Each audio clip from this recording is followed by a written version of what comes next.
Hi, my name is Alexis Carr, and I will be presenting my presentation on micro-credentials for teachers.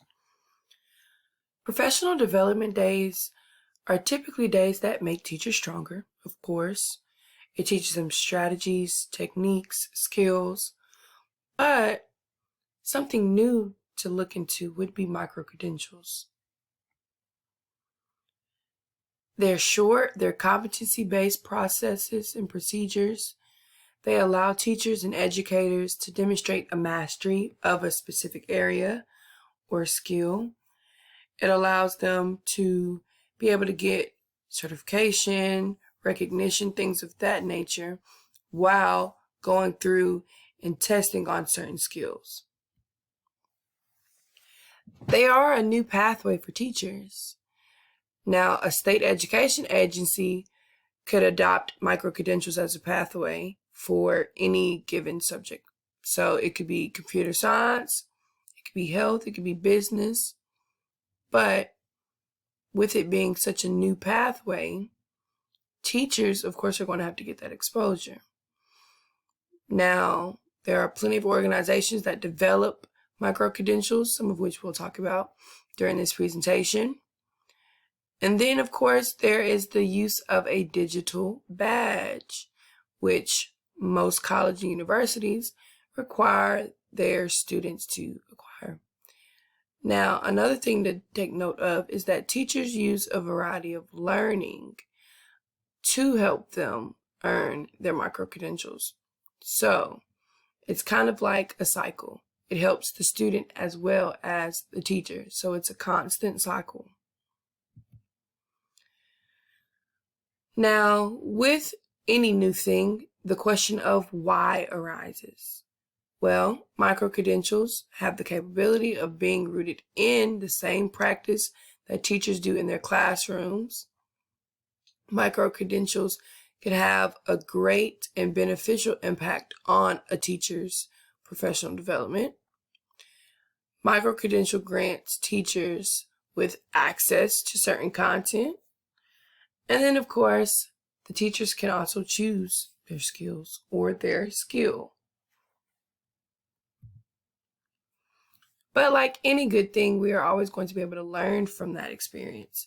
So, a few things that we can learn from micro-credentials are going to be new techniques, different strategies, mastery skills, even their 21st century skills. So here we have an illustration that just breaks down all the steps for us.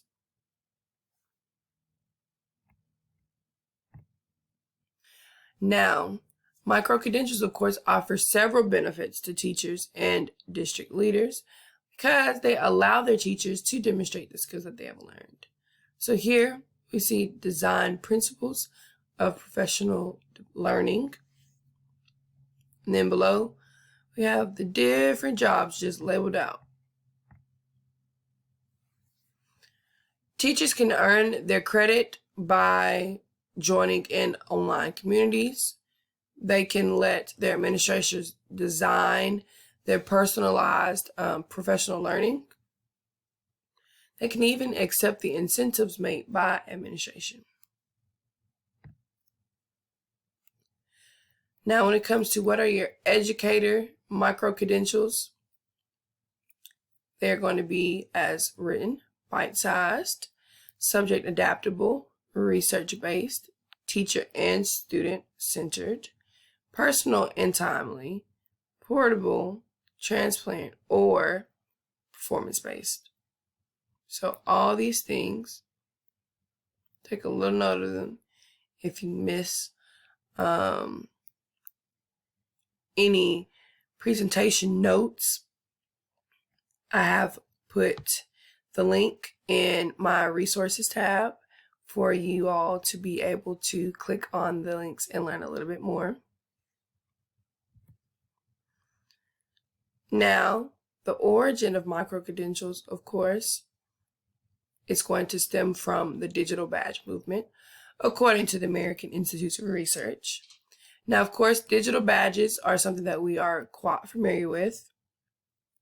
It's going to be things that we get from different teacher websites when it comes to things to implement in our classrooms.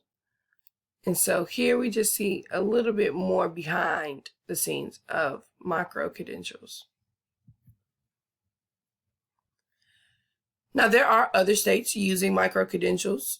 So we have states like North Carolina and Wisconsin that allow their districts to decide whether to use micro-credentials or not. Then we have Arkansas. And Arkansas is using micro-credentials,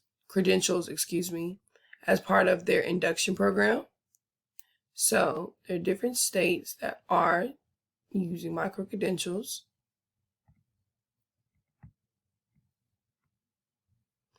Now, an example of a micro-credential is going to be the National Education Association. Now, they offer micro-credentials that are based on research. So their practices are going to include personalization, flexibility, and performance. Now, with all of that, you have separate sections to make sure the job gets handled in the most efficient manner as possible.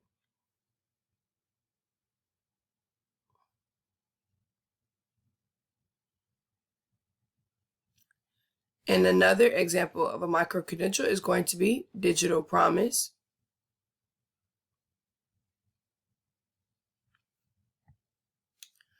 Since 2014, Digital Promise has been building an innovative ecosystem of micro-credentials.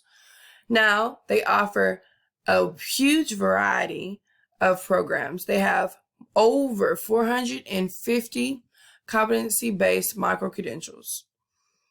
They have well-developed, assessed, and awarded organizations. They also have a framework that ensures that everything is focused on a single competency and that they have a key method that's backed by their research. So, Digital Promise has devoted a lot of time and effort into their micro-credentials because their whole purpose is to accelerate innovation in education.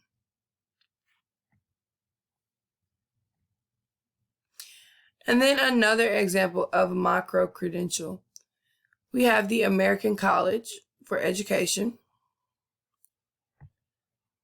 And you see that 2 micro-credentials or a micro-credential and additional course can amount to a certificate, or either towards this bottom, even though you can't see it, is a certificate and additional courses can advance to a master's program. So they have a good incentive program around their micro-credentials.